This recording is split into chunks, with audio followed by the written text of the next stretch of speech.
اور مجھے یاد آ رہی ایک مثال پروفیسر کیت مور کے بارے میں کہ سن 1980 اور 1990 کے درمیان چند اربوں نے قرآن مجید میں جتنے حوالے ہیں ایمبریولوجی کے بارے میں. ایمبریولوجی ایک میڈیسن کا سبجیکٹ ہے. جب ماں کے پیٹ میں ایک بچہ پیدا ہوتا ہے اس کی اسٹڈی کو کہتے ہیں ایمبریولوجی. ایمبریو مطلب جب ماں کے پیٹ میں بچہ ہوتا ہے شروع میں اسے کہتے ہیں ایمبریو, اس کے اسٹڈی کو کہتے ہیں ایمبریولوجی. تو جتنی ایمبریولوجی کے بارے میں قرآن کے آیتیں ہیں اور حدیث ہے, ان اربوں نے اسے اکٹھا کیا اور اس کا ترجمہ کر کے پروفیسر کیت مور کے سامنے پیش کیا. پروفیسر کیت مور اس وقت سن 1980 میں دنیا کے سب سے بڑے ماہر تھے ایمبریولوجی کے, اور یونیورسٹی آف ٹورانٹو کینیڈا میں وہ head of the department of anatomy تھے.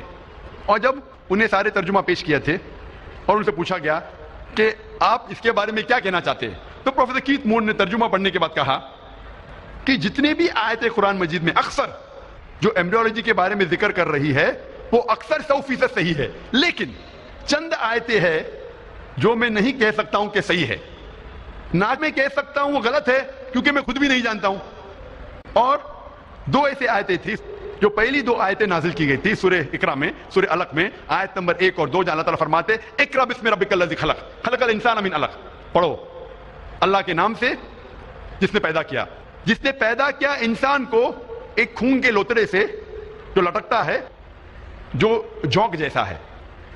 اللہ کا کے 3 معنی ہیں, ایک معنی ہے خون کا لوتڑا, ایک معنی ہے لٹکنا, اور تیسرا معنی ہے کہ لیچ لائک سبسٹینس, اردو میں کہیں گے جوک. تو پروفیسر کیت مور نے کہا کہ میں نہیں جانتا ہوں کہ ایمبریو, بچہ جب ماں کے پیٹ میں پیدا ہوتا ہے, ایمبریو وہ جونک جیسا لگتا ہے کہ نہیں.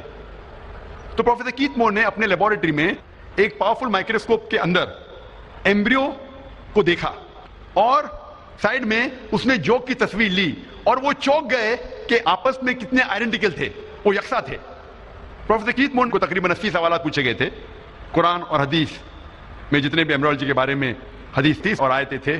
ان کو پوچھنے کے بعد پروفیسر کیت مور نے کہا اگر آپ یہ سوالات مجھے 30 سال پہلے پوچھتے, یعنی آج سے تقریباً 60 سال پہلے, تو شاید میں 50% سے زیادہ جواب دے نہیں پاتا, کیونکہ ایمبریولوجی ایک میڈیسن کا نیا برانچ ہے جو ابھی وجود میں آیا اور ابھی اس کے اوپر تحقیق ہو رہی ہے. اور پروفیسر کیت مور نے جو بھی نیا علم حاصل کیا قرآن اور حدیث میں سے, انہوں نے اپنی ایک نئی کتاب میں لکھا, 3rd ایڈیشن میں, دا ڈیولپنگ ہیومن. ایک کتاب ہے جو ہم میڈیسن میں پڑھتے ہیں فرسٹ ایئر میں, اور اچھے مارکس حاصل کرنے کے لیے ہم کیت مور کی کتاب پڑھتے, ڈیولپنگ ہیومن. تو انہوں نے 3را ایڈیشن لکھا اور یہ نیا علم جو حاصل کیا اس کے اندر ایڈ کیا, اور الحمدللہ اس کتاب کو سب سے پہلا انعام ملا اس سال, سب سے بہترین کتاب جو ایک لیکھک نے میڈیسن کے بارے میں لکھا ہو. اور اس کتاب کا ترجمہ کئی زبانوں میں بعد میں کیا گیا ہے. اور پروفیسر کیت مور نے کہا کہ مجھے کوئی شک نہیں, کوئی بھی مجھے اعتراض نہیں ماننے کے لیے کہ یہ قرآن مجید خدا کی طرف سے ہے اور محمد صلی اللہ علیہ وسلم اس کے پیغمبر ہے.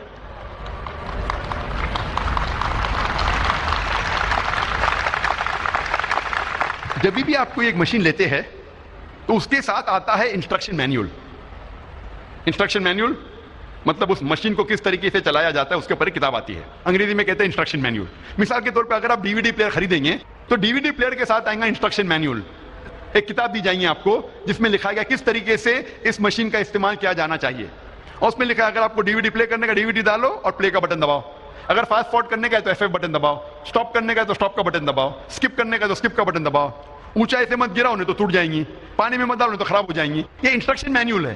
اگر آپ مجھے اجازت دیتے ہیں کہ انسان کو میں مشین کہوں تو آپ کو ماننا پڑے گا کہ سب سے پیچیدہ مشین دنیا میں وہ ہے انسان, اور جتنی پیچیدہ مشین اتنی ضرورت ہے انسٹرکشن مینیول کی. تو کیا اس انسان کے لیے انسٹرکشن مینیول نہیں ہے؟ جب چھوٹی مشین رہتی ہے تو انسٹرکشن مینیول آتا ہے. تو اگر آپ مجھے اجازت دیں گے انسان کو مشین کہنے کے لیے, آپ کو ماننا پڑے گا سب سے پیچیدہ مشین دنیا میں, کیا اس کے لیے انسٹرکشن مینیول نہیں؟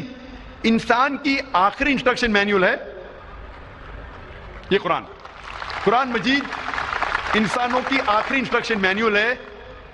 ہمارے خالق ہمارے رب اللہ سبحانہ و تعالیٰ نے انسان کے لیے کیا بہتر ہے, کیا فائدے مند ہے, کیا نقصان دہ ہے, یہ انسٹرکشن مینیول قرآن مجید میں لکھی ہے. جب سب سے پہلی بار آٹو موبائل گاڑی ہندوستان میں آئی تھی بہت سالوں پہلے,